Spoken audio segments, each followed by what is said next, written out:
majority of my pigeons are Staff Van Reeds, and then Carol Ermans as well, but I think I've got more Staff Van Reeds than any other strain like. Right. Is there any particular strain like the Ermans against the Van Reeds for long distance racing? Well, the ones what's been successful in national racing, where the money races have been more successful with Carol Ermans from from when I've had the 2 second nationals. But the Staff Van Reeds, I do believe, are going to get better in the next few years. I believe I'm just getting my lines together, and I'm just getting my act together with them and finding out putting best to best, and I believe the Van Reeds are going to lift off. Right. Hopefully. Are not the Ermans meant to be sprinters?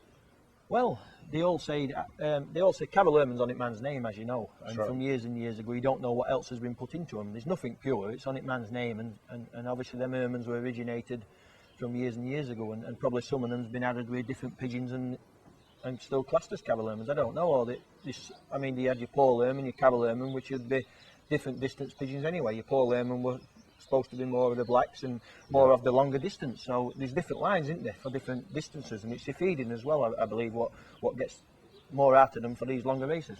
It's only feeding. Right. So what you're saying there is, from a sprint strain pigeon bred on the sprint lines, fed correctly, should go out for a decent distance. Yeah, I believe any pigeon, even your sprint pigeons, your 200 mile, what you say, a lot of pigeons will only go up to 200 miles, these really fast sprint birds. I believe any pigeon will win up to 350, 370 mile if fed correctly. If it's fed right. If it's fed right, if it's fed, plenty of protein and carb up weight. If you're ever feeding for channel racing, I believe you'll bring best out of any sprint pigeon will fly, such as your Wren's distance, 360 something to me. And I think then when it comes into 420 and Neort and 500, your 600 and 700, I think you're needing a different pigeon then. Motivation. Systems used for racing.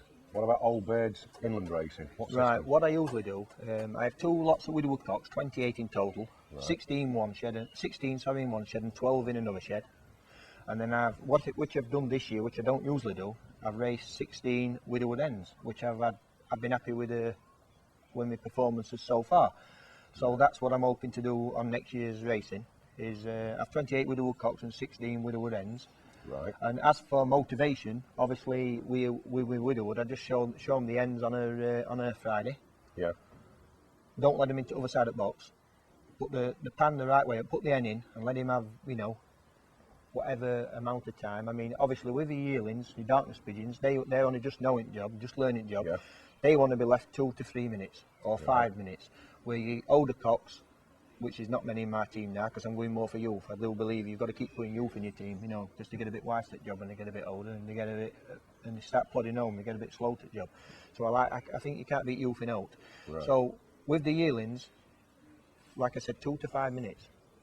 With the old cocks, you've got to 10 to 15 seconds, and you've got to be a bit crafty with them, and you've got to play them at their own game and get them keen out, because if you leave them in too long, the hens lose the ronkness and the cocks seem to know. Where the yearlings, it don't seem to matter as much, because they're only learning job anyway, and it don't matter. They're not until you get halfway through the season. Then if they're getting a bit wise, you can alter the system like you do with the older cocks, just to shock the system. Right. What about hens? Right. With widowwood hens, well, I mean, I've tried all different ways. I mean, Barry McNicholas were excellent with widowwood hen flying, and he used to say to me, out up to 20 minutes, 18 minutes with the cock, because I've dummy cocks for them. I don't, them widowwood hens, I have 16 dummy cocks, what I don't on V-perches, just like your widowwood hens are kept, and I don't race them. They're not roundabout, they're kept for purpose to put into me widowwood hens on a Friday, same as your widowwood cocks. And what I do, I try it different weeks. Sometimes I leave it to a couple of minutes and torment them like I do with my cocks, my older cocks or my younger cocks, whatever you want to call it. And then later on I shock the system, and then I try the 18-minute one, just so they not start pairing up together. Right. And you've got to be a bit clever with them. You've got to keep shocking system, or you'll get them a different motivation, and you'll get them trying to pair up and one thing or another.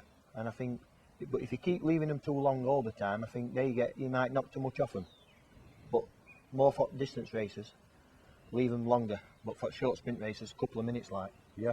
Have you ever tried the jealousy, 1 cock with 2 hens? Only with young bird racing. Not with. I've not done that with my old birds, Rob. I don't like that. You know what I mean? So let's say on to channel racing or long distance racing. You still fly them on widowwood? Yeah, but in the past I have tried some other hens paired up on with clip 9 cocks in me, but with my young bird darkness pigeons as well, which I don't think's right, and they're not getting all beneficial with amount of room and space. They're not as you would like to keep pigeons. But I have had success with natural pigeons over at Channel. Which do you prefer, natural or widowhood? I believe widowhood, because you can get more races out of them. Where natural, you seem to only get to prepare them on that condition for certain races. Where widowhood, you get more races out of them. But I do believe for these long 500-mile races, I think they've got to be paired up then. You're talking extreme distance? Yeah, if you're talking extreme, like even with widowhood ends, and you think you've got some distance ends, I would then pair them up. Right. If I went wingfoot sprinting, I would then pair them up. But I think you need them all in separate sheds, don't you? If you're flying, what depends what distance, you want them prepared from where to go and have them in on a shed on their own. That's my theory, like. Right. What about feeding? Obviously, you'll change the feed as the distance gets longer. Yes. Well, not as you change the feed as the distance gets longer. You start by not breaking them down as much. And I think for distance, you want more protein level from the beginning of the week. Yeah.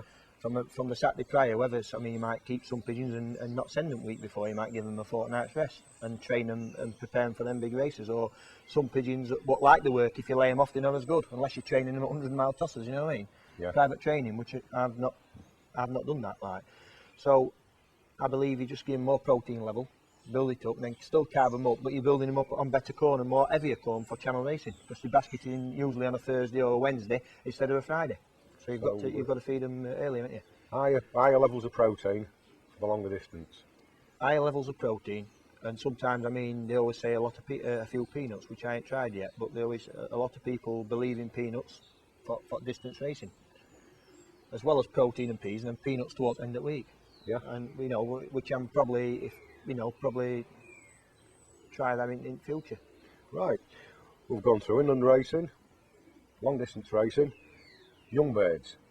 Well, I believe the best way is to keep young birds, if you can, tops in one side, ends in the other. 2 sections. Yeah, just like you're flying your widowhood or your semi-widowhood, or if you want to call it, it'd be like a semi-widowhood. It's just like flying. I believe flying young ones on eggs and that, there's some good results, some good national results what can come out. But I believe my best results is pigeons tormented, motivated, like tormented through jealousy for sex, like you would with old birds. Exactly the same. It's all common sense, isn't it? Fed the same, but try and motivate them the same as you would with old birds. And so I believe when you're flying young birds, do you break them down? Yeah. Well, I always usually break my pigeons down. I use sometimes I Epsom salts them out on a Sunday. So if I'm Epsom salts them, I just give them a few groats on a Saturday, something light. If I could just jump in there, Steve. Yeah. Epsom salts. Right. You say you Epsom salt them out. Tell us why. Why do you do that? Right. The reason why I do that, because usually, as you know, you get a lot of problems with young bird sickness occurring around from loft roof. Most of the countries suffering this last few years, aren't they, with young bird sickness? And I believe if you do it every 2 weeks, Epsom salts, right, when they come back from race, obviously just give them a light feed, groats or wheat, anything like that, bit of electrolyte, bit of glucose, and then the Sunday morning, give them a feed again, take the water away, very late Saturday night, give them the same, a few groats in Sunday morning or wheat, whatever you've got. Light feed. Light feed, very light, but no water. And then let them again, boil some Epsom salts up, boil some kettle up, let it go lukewarm. I mean, obviously, when you're first getting them used to it, you've got to muck about with 2 teaspoons per 5 pints. But as they get used to it, then you can go up to a dessert spoon, a couple of dessert spoons, or whatever however you want to do it.